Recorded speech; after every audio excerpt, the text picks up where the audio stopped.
Hi everybody and welcome back to my kitchen. My name is Greta and I'm the dietitian at John Stoddard Cancer Center.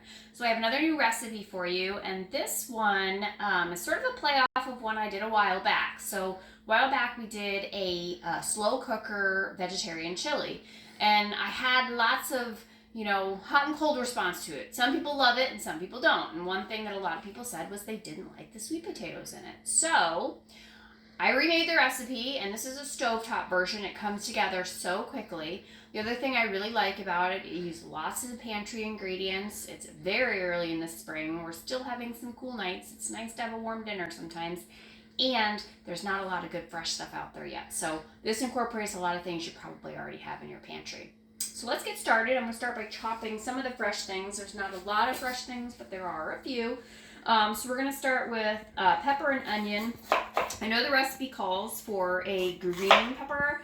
I made stuffed peppers last night and I used my green pepper. So I have an orange pepper. So it doesn't matter what color it is. You can use whatever color pepper you have, whatever you like. That's the other nice thing about this. You can modify this any way you need to based on what you have, what seasonings you like, which makes this a really versatile recipe.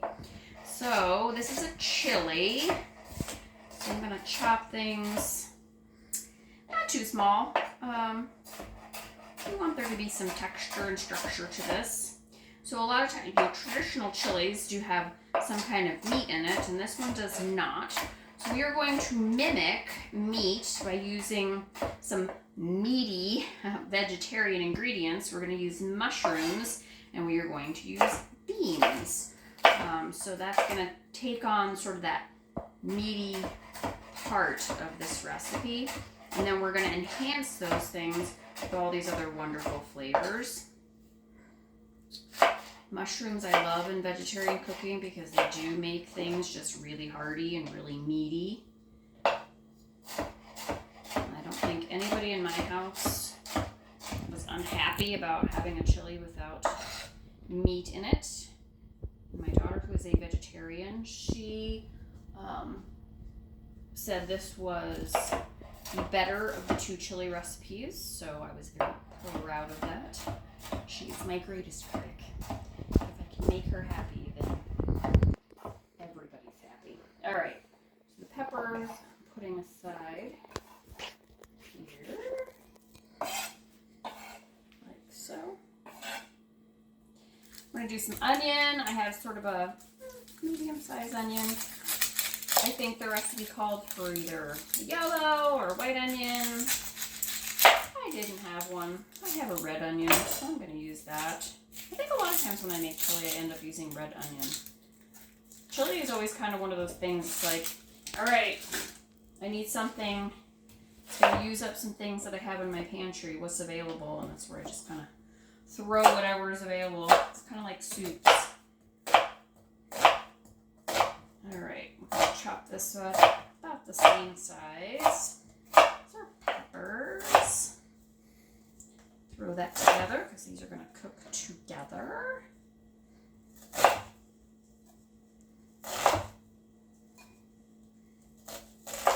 Perfect. And it goes.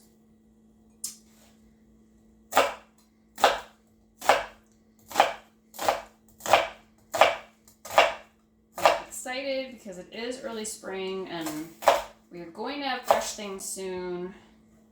I'm excited to do some fresh recipes, but it's still just a titch early. So I'm still reaching for those things that are in my pantry. Still using up my veggie stock.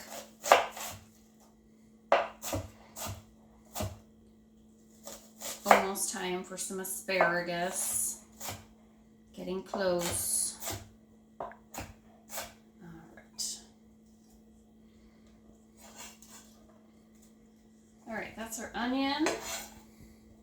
Set that aside. Next, we're going to do our mushrooms. They're going to cook separate. I'm setting those aside. So, mushrooms.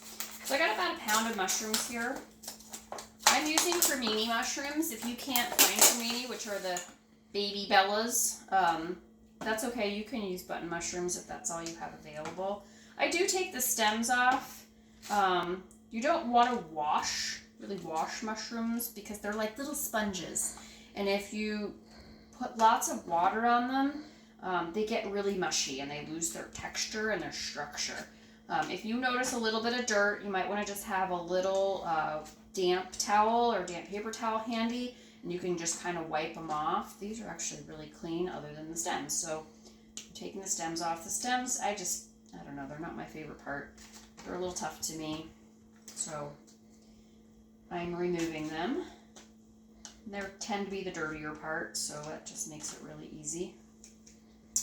All right. So these guys, we're not going to slice them. We're actually going to kind of chop them up into sort of bite-sized pieces, kind of like our peppers and onions. So we don't have to be too fussy about how we cut them because, like I said, this is the meaty part. This is the texture of your chili. So we kind of want it to maintain some of its structure. So I'm just cutting them in about 1/2-inch cubes. So if I just go like that, see how it's cubed up. So when it shrinks, it's going to be about the size of, let's say you did a chili with meat in it. It's going to really mimic that same size and consistency. So I'm going to finish working on my mushrooms and I'm going to come right back and we're going to finish chopping and get this on the stove. So I'll see you in a few.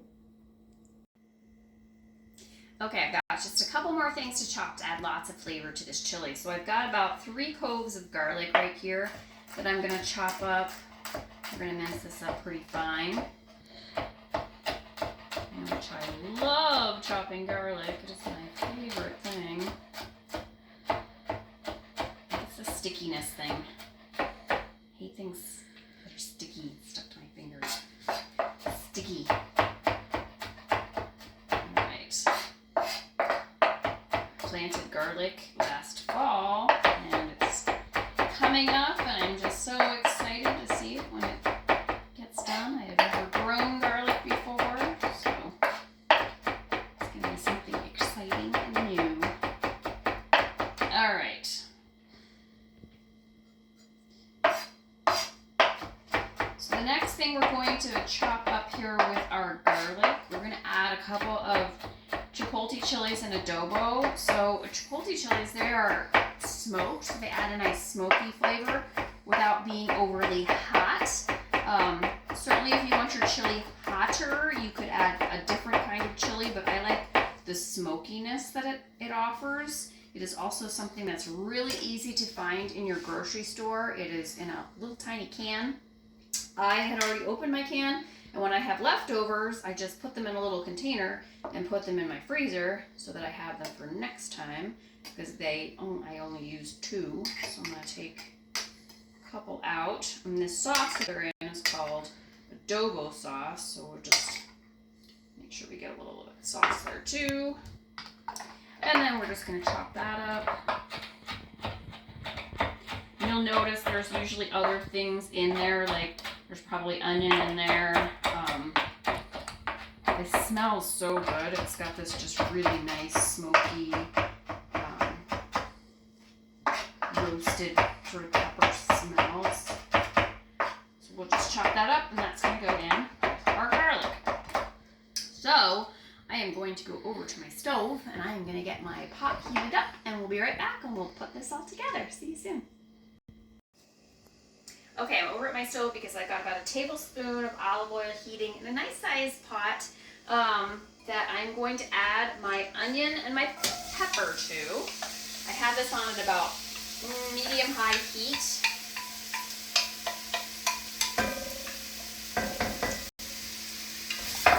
And we're just going to let that pepper and onion work into this oil till they just start to soften. It's just going to take about 4 or 5 minutes.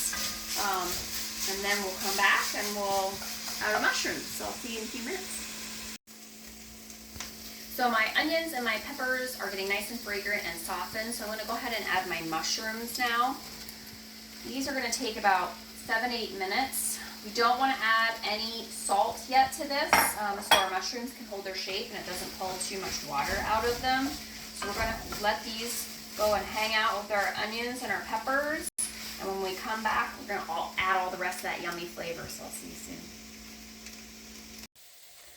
Okay, my mushrooms are cooked and everything smells really good. I'm gonna go ahead and add now my garlic and my chopped chipotles in adobo. Sliding them right off my... Be warned, your smoked chipotles in adobo will probably stain your cutting board. It's okay. Put that down. All right, and to that, I'm going to add a couple tablespoons of tomato paste. That's just going to really deepen the flavor of this. Kind of add sort of a sweetness to it, which is great with that sort of smoky flavor. I'm not really measuring, I'm kind of eyeballing my 2 tablespoons. Just like that. I'm just going to give that a stir and get everything incorporated.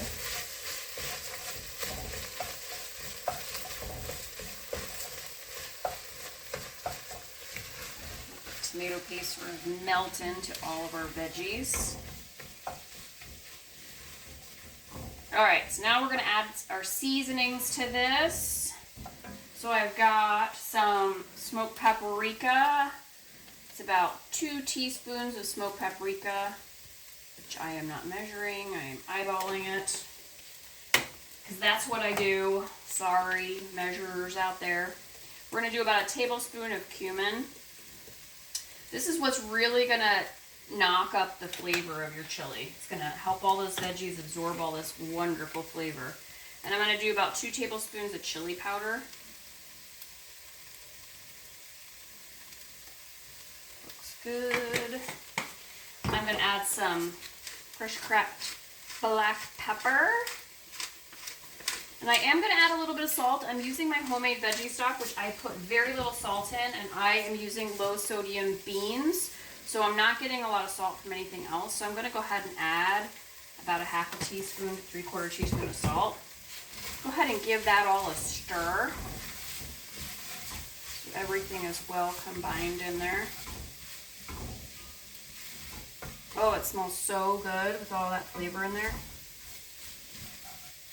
Yum. All right.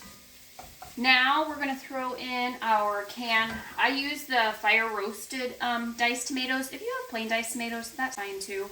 I feel like this just adds to that kind of roasted, smoky sort of flavor. Then I'm going to add 2 cups. I'm using veggie stock. If you don't care about it being completely vegetarian, you can use chicken stock, but I am making it vegetarian. My little trick is I pour my stock into my can. It gets the rest of that little tomato bits out, which I don't want to waste any bits. Give that a little stir in there. To get everything incorporated. Alright, and then I am putting in, so this is 2 cans of low sodium. I'm using pinto beans. You can use whatever kind of bean you want. If you like black beans, if you like red kidney beans, whatever kind of bean you like. I really like the pinto beans. So I am putting in, they're drained and rinsed.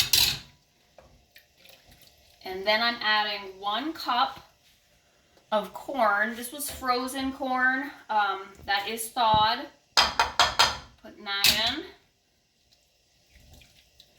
All right, we're gonna bring this up to a boil.